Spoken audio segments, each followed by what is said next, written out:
आप vote bank की बात कह रही हैं, इसी वोट बैंक से जुड़ा, इसी वोट बैंक पर सवाल पूछूंगी रंगरेज साहब से। शहनाज जी, रोक रही हूँ आपको।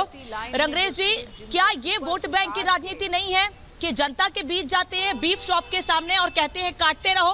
क्या मतलब है इसका? ये शांति व्यवस्था खराब करने की कोशिश नहीं है, ये भड़काने की कोशिश नहीं है रंगरेज साहब? बिल्कुल भी नहीं है। और ये जो काम करने वाले लोग हैं वो तो काम अपना करते रहते हैं। और अच्छा। सब बीफ से जो परेशानी है वो तो सबसे ज़्यादा भाजपा को है।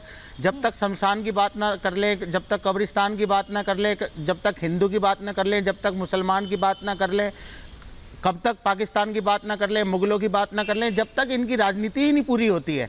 ये अपने मुद्दे नहीं बताना चाहते कि इन्होंने जो वादे किए थे 2014 से लेकर फिर 19 में किए कि हर साल 2 करोड़ रोजगार देंगे, किसानों की जो है दुगनी वो करेंगे, उनकी इनकम जो है दुगनी करेंगे, बुलेट ट्रेन चलाएं और सबको पक्का मकान देंगे, जल से नल देंगे।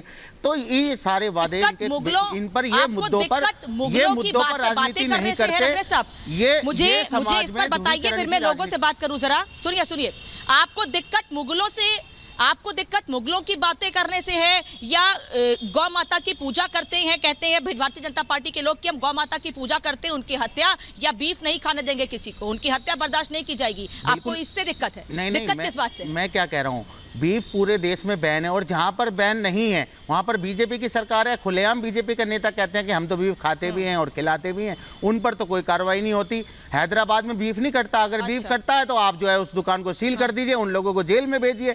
मगर बीफ से बार बार मुसलमानों को जोड़ के देखना ये बिल्कुल बिल्कुल गलत बात है। और जो वहाँ की प्रत्याशी है भाजपा की, वो आपने उनका देखा उन्होंने कैसे तीर चलाया मस्जिद की तरफ, तो ये दिखाता है ये कैसे मंदिर पॉलिटिक्स करते हैं। किसकी जय बोली ओवैसी ने? किसकी जय बोली ओवैसी ने? रंगरेज साहब, नहीं, किसकी जय बोली? वहां पर दुकान कौन सी थी? मैं नाम नहीं लूंगी, दुकान कौन सी थी, किसकी जय बोली ओवैसी ने? तो उसमें दिक्कत क्या है? मैं तो आपको भी जय बोलने के लिए तैयार हूँ, नकारात्मक राजनीति को लेके, कमेंट्री को लेके। जब कोई चुनाव लड़ता है और कहीं जाता है अपनी वोट मांगने के लिए, तो जय कहने में किसी को क्या दिक्कत है? और उनके क्या उन्होंने चुनाव आयोग का उल्लंघन किया? बयानबाजी अरे चुनाव आयोग का खुलेआम उल्लंघन कर रहे हैं। भगवान श्री राम को मैं आपकी बात पर रंगरेज जी, अवनीश जी से रिएक्शन लूं उससे पहले मैं जरा लोगों से यहाँ पर बात कर लेती हूँ। ओवैसी एक बीफ की शॉप पर जाते हैं और बीफ की शॉप का नाम लेकर कहते हैं जय। उस शॉप का नाम नहीं लूंगी लेकिन कहते हैं जय, बीफ से जोड़कर इसे। देखिए, ओवैसी का जो मानसिक संतुलन खो बैठे हुए हैं, क्योंकि भारतीय जनता पार्टी ने हैदराबाद में कमल खिलाने का काम किया और अब की बार जो 400 पार का मोदी जी ने नारा दिया उससे वो बौखला गए हैं। अब वो सोच रहे हैं कि मैं क्या करूँगा, क्योंकि अब की बार मोदी जी ने साकार कर दिया और हैदराबाद की पब्लिक ने भी मूड बना लिया है कि अब की यहाँ से कमल को खिलाना है। माधवीलता जीतेंगी क्या हैदराबाद से, ऐसा लगता है? देखिए, जिस बात को असदुद्दीन ओवैसी ने कहा वो असदुद्दीन ओवैसी ने कहा, स्वयं भारतीय जनता पार्टी ने कहा। पहला चरण का चुनाव हुआ, एक पैकेज पहुंचा दिया गया और असदुद्दीन ओवैसी ने बयान दे दिया। असदुद्दीन ओवैसी और भारतीय जनता पार्टी को अलग अलग मत समझिएगा, उनके बयान को भारतीय जनता पार्टी कैश करती है, एक पोलराइजेशन करती है, एक मैसेज देती है कि देखिए मुसलमान जो है कैसे हो गया है, मुसलमान क्या कर देगा।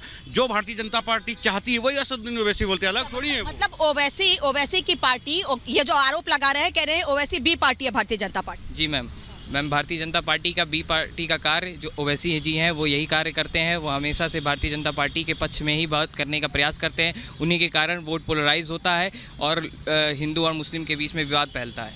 अखिलेश यादव कह रहे हैं कि ढोल बजाकर भारतीय जनता पार्टी को भगाएगी जनता, क्या कहेंगे? जी बिल्कुल ठीक बात है। इस बार का चुनाव जो है बेरोजगारी, महंगाई, इन मुद्दों पे हो रहा है, राम और रहीम पे उस मुद्दों पे नहीं है।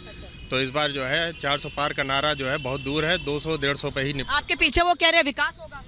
देखिए, जहां अखिलेश जी की बात है, अखिलेश जी तो खुद ही स्वीकार कर चुके हैं, वो पहले बयान दे चुके हैं प्रथम फेज में सारी सीटें भारतीय जनता पार्टी जीत रही, क्योंकि वो जानते हैं कि उन्होंने अपने कार्यकाल में क्या किया है, भ्रष्टाचार, परिवारवाद, संपत्ति बनाना, यही सब किया है और जनता उनको अस्वीकार कर चुकी है।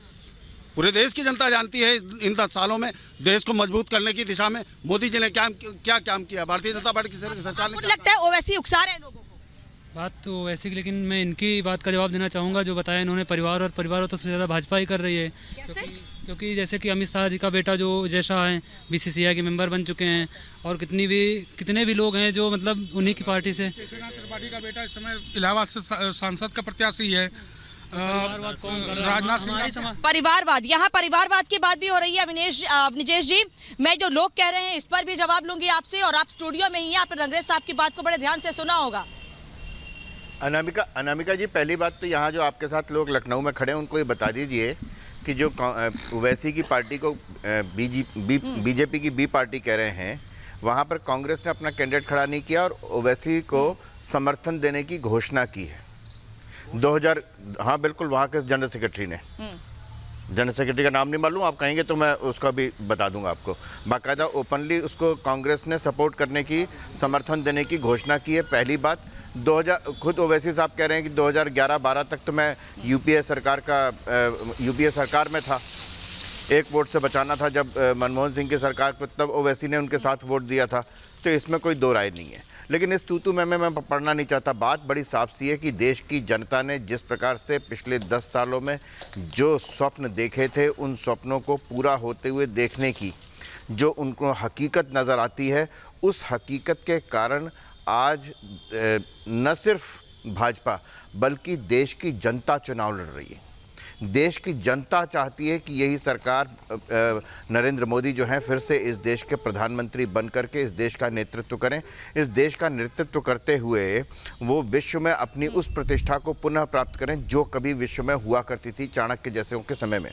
हैरत की बात यह है कि कांग्रेस या कांग्रेस के समर्थित लोग या इंडी समर्थन वाले लोग कहते हैं विश्व गुरु बन के हम क्या करेंगे, रूस की तरह दूसरों पर आक्रमण करेंगे क्या।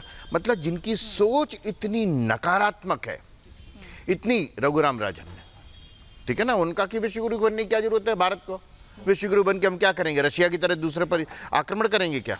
इस तरीके की जिसकी सोच हो वो भारत को आगे कैसे ले जा सकता है, उसके लिए भारत के लिए क्या स्वप्न हो सकता है। आप जानते हैं कि लगातार यहाँ तक कहा गया कि हम बॉर्डर क्षेत्रों में हम विकास नहीं करेंगे, इससे चीन नाराज हो जाएगा, हम नहीं करेंगे, हमारे पास पैसे नहीं है बुलेट प्रूफ जैकेट खरीदने के लिए।